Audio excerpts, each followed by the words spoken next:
I guess there's a lot. Yeah, definitely, I guess, with just the representation of Indigenous people in Australia. With regards to immigration, do you feel it's too low, too high, just about right? I feel like it's about right, but I feel like the representation isn't there. I don't feel like a lot of Australians are kind of educated with what's happening with refugees or like immigration in general. So what would you like to say to Australians to educate them about those issues? I guess it's a big one with just listening and showing empathy. Definitely listening to other people's stories. I don't know, I guess. Well, the refugees are very expensive to the Australian taxpayer as a whole. Like, they tend to be a net consumer of government services compared to taxpayers. What's the case that you would make for Australians as to why their taxes should go up or their debt should go up and their consumption of public resources should go up in return for what? That's a big one. I personally don't feel like it affects the tax. Refugees don't really affect tax in general. I feel like there's a lot of room for everyone and a lot of resources, but it's just not, shared evenly. Do you think that the refugees don't cost money? I feel like every person costs money. I just feel it's not this extreme situation, this extreme perception that we have with letting people in to the country. Well, but some people pay taxes, and we would assume that the refugees would be paying less, if anything, in taxes, at least for the first little while. Yeah, definitely, but I don't know what the question is. Well, the question is, when it comes to, it is going to cost more for Australians and so on, and what do you think they would get in return? The Australians would get in return. Yeah, for the refugees. From the refugees. I don't think it's like a physical thing. I guess it just, I don't know.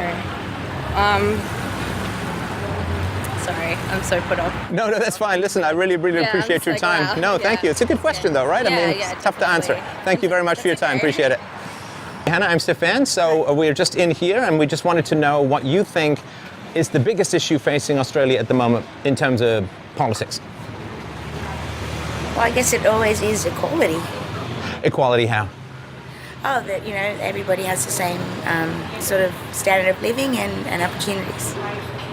Do you think that there's a bigger gap between rich and poor at the moment, or is it getting better? No, I definitely think there's a bigger gap.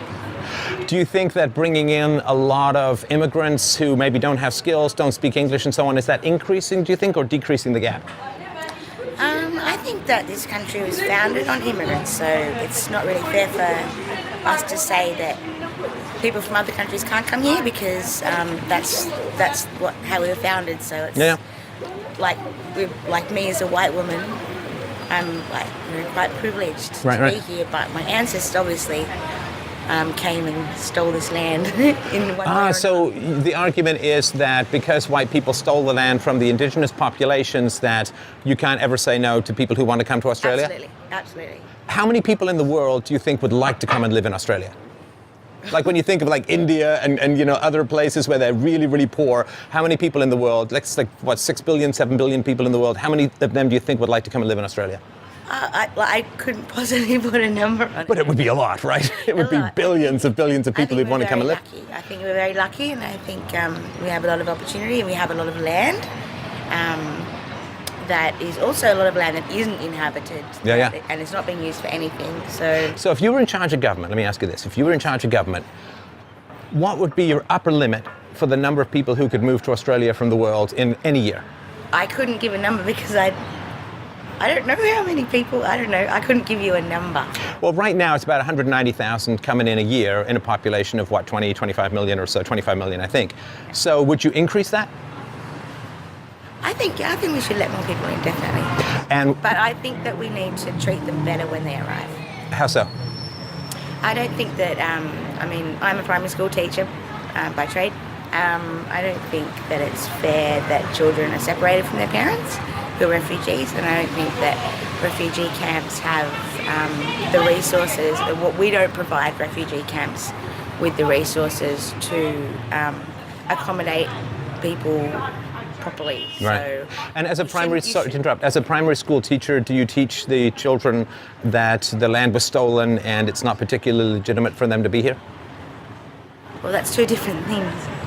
So the land could have been stolen, but it is still legitimate for them to be here. Well, I mean, I think that problem, in terms of Indigenous Australians, that is something that we definitely still work on.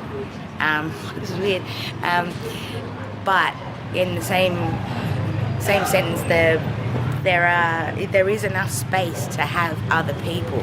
Yeah, I think the Indigenous thing that I'm talking about is taking their land from them, right? And not giving them the rights to like sacred places that, you know, was part of their original. Well, they were hunter-gatherers, though. They weren't particularly landowners in the way that Europeans were, right? Yes, they were. Right. Yes. Well, I really thank you for your time. I appreciate Sorry. that. It's really helped me to understand. Thank you. So we're just trying to sort of understand a little bit more about Australia and Australians and so on. Do you think that Australia is a white supremacist nation? Do you think there's a lot of white privilege here, or do you think it's more egalitarian? Yeah. Well, I come from Brazil, so compared to Brazil, that it has more black people, I would say that has white privilege for sure. I already had a few cases that, well, I'm a black girl, so. It has a white supremacy, especially when you come people from the towns, I would say. And you said something happened to you, like you've had some incidents with it? What happened? Yeah. I don't know, do you know dreadlocks? Oh, yeah. Yeah, so I did dreadlocks and they fired me at work. For the dreadlocks? Yeah. Is that legal? And do you think that there's more white supremacy in Australia or in Brazil? Yeah, in Australia for sure. Yeah, because here it comes, I think, from the UK generation. So, because of the Aboriginals, they, of course, they don't have the culture of Aboriginals, for example. And back home, we have the Aboriginals culture for sure. Do you think so? You say that the British people, would they be more racist as a whole? No, it's not that the British. I'm saying that the culture comes from it's like a British culture that comes to Australia. So it's not like Aboriginal culture. So especially for what happened in Australia, you guys don't have, Australia doesn't have the culture of the Aboriginal. So it's less, I don't know, you guys don't understand what is true. Australia doesn't understand much what is actually the country came from the Aboriginals. Do you admire the Aboriginal culture? Yeah. And what do you like about it? I don't know, the music, the food, the rituals, the religious. Do you know that in a lot of Aboriginal cultures, one of the punishments for women who disobeyed the laws was mass rape? Yeah, I know. I'm going to assume that's not one of the things that you admire. Yeah, of course. Well, it's as any culture, we did some mistakes. Australia killed the Aboriginals, and not because of this, Australia is a bad country. It's just sometimes they cannot understand. What draws you to Australia? Sorry to interrupt. For you, Australia has more white supremacy than Brazil. What is it that draws you to a country where you feel that you may be more oppressed?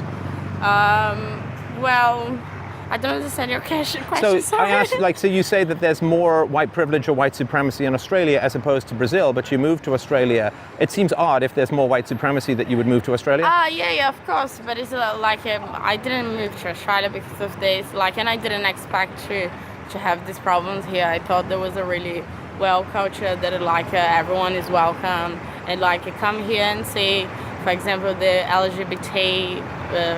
Is still having problems with this, not approve the gay marriage, or Australia about the Aboriginals don't put for example, I was living in Millers Point, and over there they have the Aboriginals houses, and now they took it off for all the Aboriginals and the poor people to put new people that is afford to pay close to Opera House. So this is fair, they live there the entire life, and one day Australia give to them this house, and now they took it back. So do you think they're taking off the privileges from the Aboriginals? Do you think that there could be a time when the debt is paid? No, I don't think that Goes on forever? No, yeah. That should never end.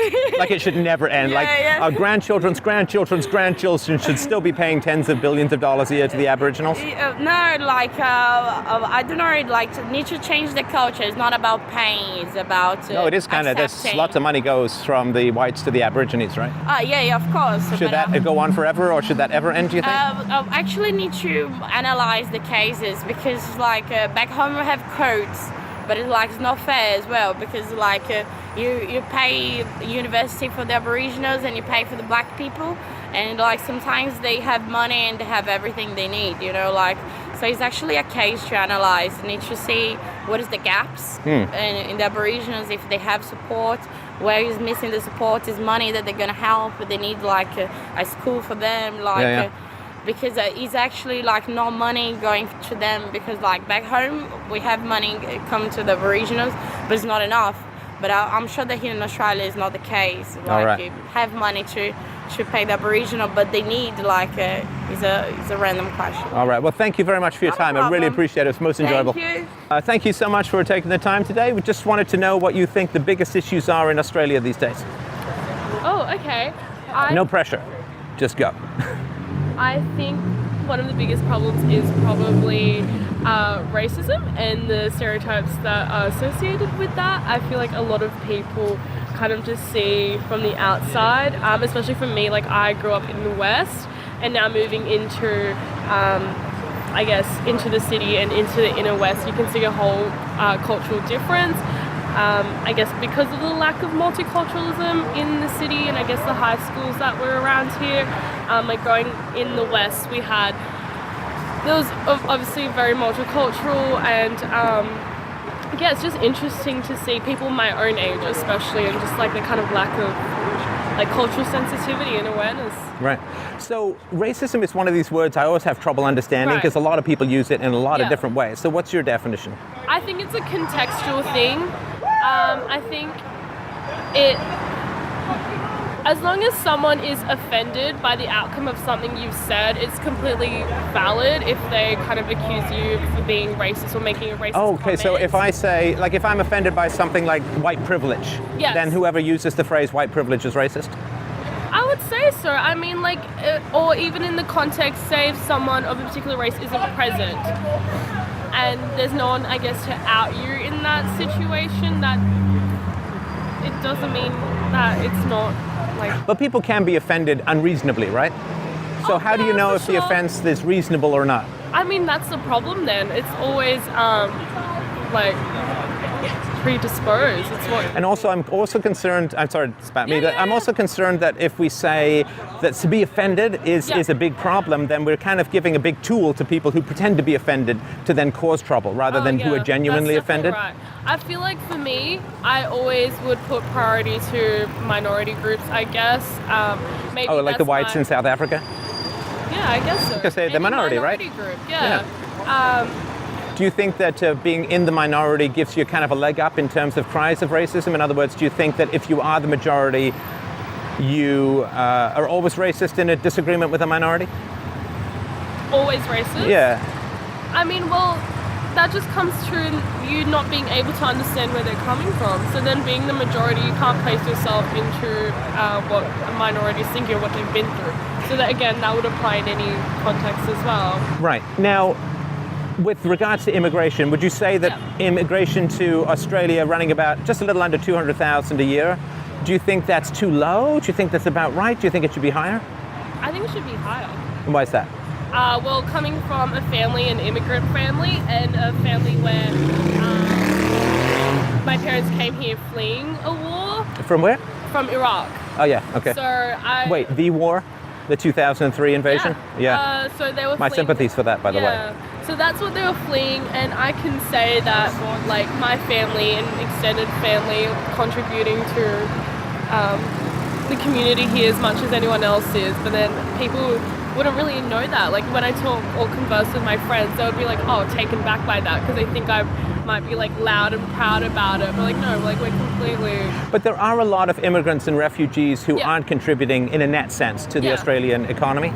I mean, well, like, there'll be many factors for that apply to you can even say that for low, like I came from Blacktown, low socioeconomic area. You could say that the white majority as well there weren't contributing to economic status. Yes, but whites as a whole are net taxpayers in Australia. You can always find pockets of differences. Well, let me ask you this. So about 190,000 at the moment, where do you think it should be ideally? Like if you were in charge of Australia, you got to set immigration policy, where would you put it? I mean, we should be looking at different countries. I think there should be a kind of standard uphold. I'm not really sure about the statistics on Just not, do you think it should be double, triple, where it is now? double. So close to 400,000? Yeah, 300 to 400. Do you think that 500,000 would be too high? I don't think it would be too high, but... What number? I'm just curious. What number would be too high? Because, you know, there's only a certain amount of infrastructure in schools and That's healthcare true. and dentistry. Like, what is the number that's too high? I'm just thinking about the context of people fleeing, like, the war right now, and how I don't think we've done much to help them. And even in just our offshore, like, with stuff happening with Manus Island, like, I think they should be brought in. I still need a number, if you don't mind. What's your top number? We'll go 400. Double So the 400,000? amount. Yeah. So anything over 400,000 would be bad? I don't think it would be bad. I just think if I was giving a number. Yeah, that's fine. Yeah. So over 10 years, so that's 4 million people, right? Out of a population of 25 million people. Yeah. So, you know, you're like 20% over 10 years. And do you think that should grow with the population, be 500,000, 600,000 year after year? I think it should reflect what's happening in the world at the moment. Yeah. Do you think that other countries, other than white countries, should be required to take in refugees? Because, you know, Saudi Arabia doesn't, Yemen, like other that's countries true. don't. Why do you think it's only white countries that should take in the refugees? Because we're coming from a place of privilege. We've kind of already set that up. I mean, in terms of Saudi Arabia. So if we were a dictatorship, we wouldn't have to take anyone in. So being a democracy means that we have to take everyone in. People want to come here is the thing. Well, of course they do. People want to go to like a dictatorship. Oh no, lots of people want to go. No, lots of people want to go to Saudi Arabia. There are tons of guest workers in Saudi Arabia. Yeah. They'd love to stay, but they're not allowed. So do you think that white countries are more free and desirable for people because of just privilege, or do you think it was fought for and bled for, and you know, we fought against the kings, the aristocrats, the priests, and so on to try and make a free society? Do you think it's just random privilege, or do you think it was historical will that made the white countries more free and desirable? I mean, I don't think I have a sense of... Because if you just say privilege, then all white countries have to take in everyone around the world forever. Now, when whites become a minority in their own country, do you think they'll be well treated? No, because I don't think that would work in anyone. So why would whites want to become a minority in their own country? I don't think anyone wants to become a minority. But the positions that I'm just giving you the logical, the positions that you have would result in whites becoming a minority in their own country. I mean, like, and look how it's working in South Africa, right?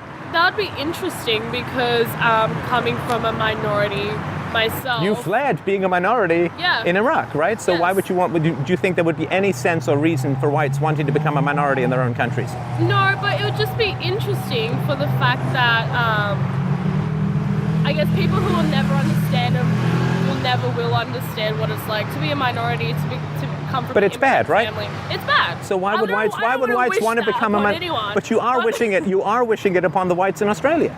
By wanting these huge immigration policies, you are wishing it for the whites in Australia, and you're saying it's a terrible thing to happen. Well, I just think right now in this political climate, they should have more things. We should have, as a white country with lots of privilege and a democratic nation with... It's not privilege, though, is it? I mean, white countries were fought for just like all other countries. Yeah. It didn't just... It's not like God's beam of light came down and just gave these wonderful gifts to white countries. We don't really want to go into how Australia was fought for, so... Yeah. You do, a little bit, don't you, the Aborigines? Well, now, if you're talking about that, then I don't think that's just at all. So the Aborigines were a minority in their own country when the whites came. How did that work out for them? Well, now badly. we're here, So if it was bad for the Aborigines to be minorities in their own countries and to be harmed, isn't it also bad then for whites to be minorities in their own countries and to be harmed? Yeah, but it's just not how it's going to work. It just never will. That's not an like answer, that. you know that. That's not an argument. It's just how everything's ever worked. Well, okay, so let's say that Muslims become a majority with Iraq, right? Let's say that Muslims become a majority in Australia. Yeah. How do you think that's going to work out for the Christians?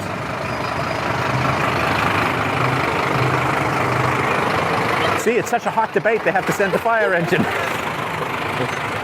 Okay, so in that, I would say if you go to a nation where it's a Christian majority, what are the implications of that? You mean for Muslims? Yeah. Muslims are allowed to practice their religion in Christian majority Exactly. countries. Are Christians allowed to practice their religion in Muslim majority countries? In other words, lots of mosques are being built in Europe. Do you think a lot of churches are being built in Saudi Arabia? No, I don't think there's a Christian majority there. I know. So what that means is that if you have a Christian majority, you can have a mosque. But if you have a Muslim majority, oftentimes you can't have a church. So if Muslims become a majority in Australia, what's going to happen to the Christians, do you think? And why would they want that? Well, I honestly think nothing would change. You think nothing would change? Yeah. So you don't think Muslims want to impose Sharia law in countries No. where they become majorities? I don't think that. Do you have any example of a country in history where Muslims gained a majority where they didn't impose Sharia law? I'm just going off from my personal experiences and personal relationships with other Muslims. Yeah. All right. Well, I really, really appreciate your time. Thank you so Okay, much. It was a thank great you. chat. No worries. Thank you. Well, thanks so much for taking the time. Hi. So you were watching an interview I did earlier, and Yes, I think I I may have was. got a little bit of dagger look. What do you call it in Australia when you looks could kill? The stare of a magpie. The stare of the magpie. All right. Do you want to give me one? What did you looking at me as? Oh, okay, that's chilling. All right. So what is it that you didn't like about what I was saying? But you're talking about whites being a minority in Australia. I mean, it's obvious we're colonizers. But does that mean sucked in. numerically? We're Does that gonna mean get- numerically we're you gonna get can't? our karma. Does that mean numerically you can't become a minority?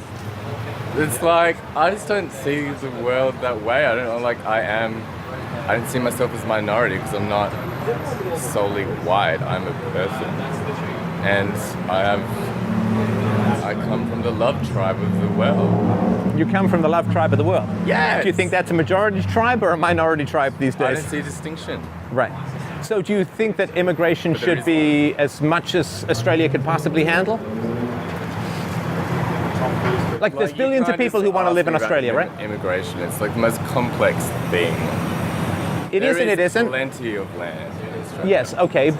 But there's infrastructure too, right? Because most of the people who immigrate to Australia want to live in the cities, right? Which means Not less. necessarily. I know the majority of them do want to live in the cities. They don't come from There's enough- India to there's go live in the enough- outback, right? There's enough people in the world needing a place to live for people to start to build their own new towns again. Everyone just wants a new town feeling, don't they? And we live in Newtown. They just want the new town. Now, let me ask you this though. So right now, about 190,000 people coming into Australia every year. Do you think that's too low?